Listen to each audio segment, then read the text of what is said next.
Hello, welcome. In today's video, I print some of my negatives in the darkroom for the very first time.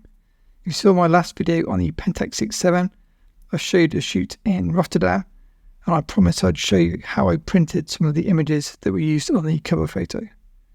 Here's a quick clip from the last video if you missed it, and I can link this video at the end if you've not yet seen it. I've been shooting and developing film at home for over a decade, 35mm, 120 and 4x5. My usual process is to develop the negatives in my kitchen sink. I use a Pentax tank, so I've got 2 3-reel tanks. I then head to my scanner once the negatives are dry to scan the film. My preferred scanning method is to use a flatbed Epson V800 scanner, and I use the various film holders for either 35mm or 120. I've used this scanner for a long time, but I've even got my Epson V600 that I used to use as well. Believe it or not, I've never actually been in a darkroom, so this is my first attempt at having my negatives printed. Hey guys, Matt here from MrLife.com. So first, a big thanks to my awesome patrons, and especially Thomas in this video, that allowed me to use his darkroom. I took a quick flight to Rotterdam, and then it was time to print some negatives. The first problem I noticed was my film sleeves were opaque, which means you can't use them for scanning in a darkroom. Thankfully, Thomas has got the clear film sleeves, so we transferred the negatives to the clear sleeves ready for contact sheet scanning. Here you can see the Pentax 6-second negatives in the film sleeves ready to go. The next thing you need is a darkroom, some trays and some developing chemicals. You need a developer, a stop bath, a fixer and a rinse.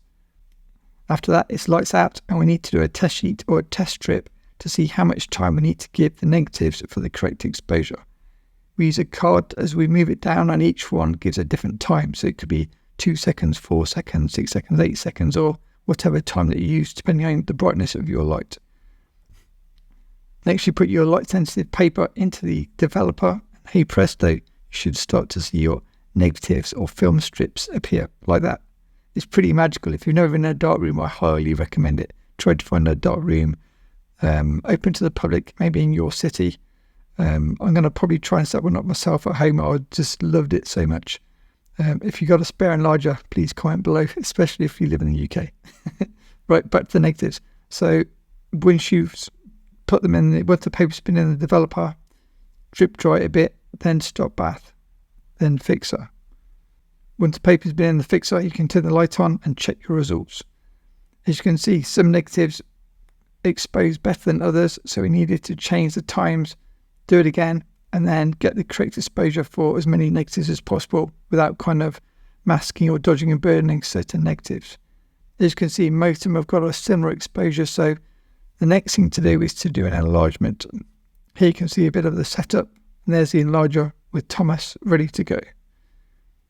Here's the final contact sheets. So these are 6x7 negatives.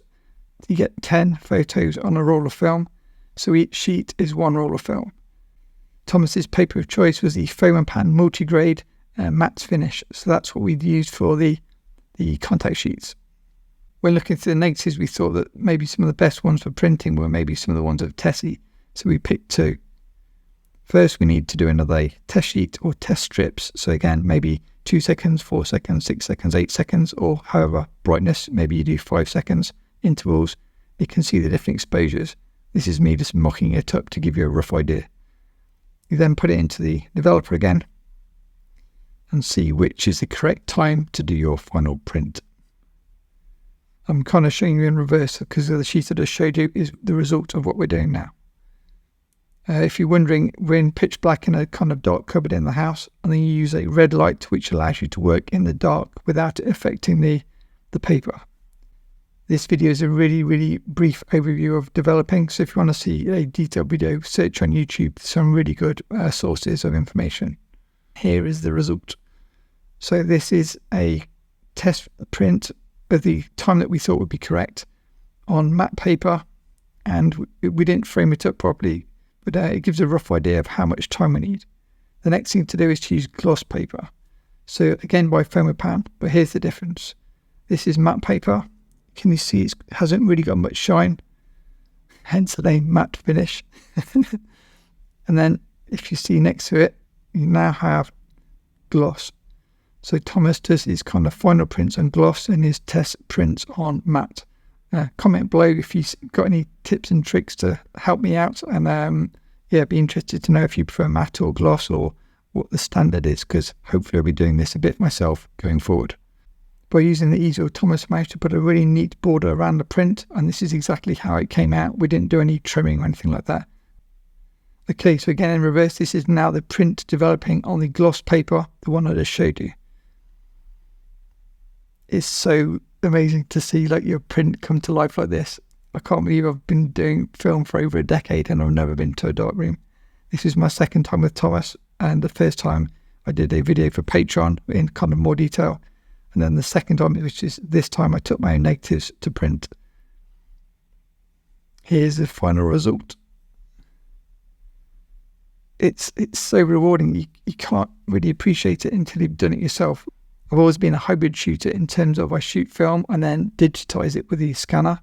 But I think seeing prints like this in the flesh, as it were, I think it would make you a better photographer if you print your images in the darkroom.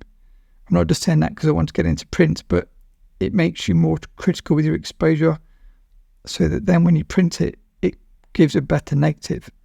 I must admit I am guilty. When I scan my negatives using Silverfast, I maybe increase or decrease the brightness or the contrast to give the final image that I'm looking for. But when you come to doing it in the darkroom, you need to get it right in the camera. I mean, yes, you can dodge and burn in the darkroom, but I think it's the next step after getting reasonably good with the camera to push yourself to the next level, to try to improve your skill even further in terms of really nailing focus in camera, getting the contrast exactly as you want it from your lens choice. Maybe vintage lenses obviously have lower contrast. Some modern lenses, or say with colour filters, will give you more contrast. So it's just like it's starting photography like all over again for me. So as you can tell, I'm really excited and highly recommend it. These are the final two prints, both on gloss paper, both with Tessie, both with 6x7 negatives shot with the Pentax 6.7. If you want to see more videos on film cameras, I've done around 72 videos so far, so feel free to binge watch here next.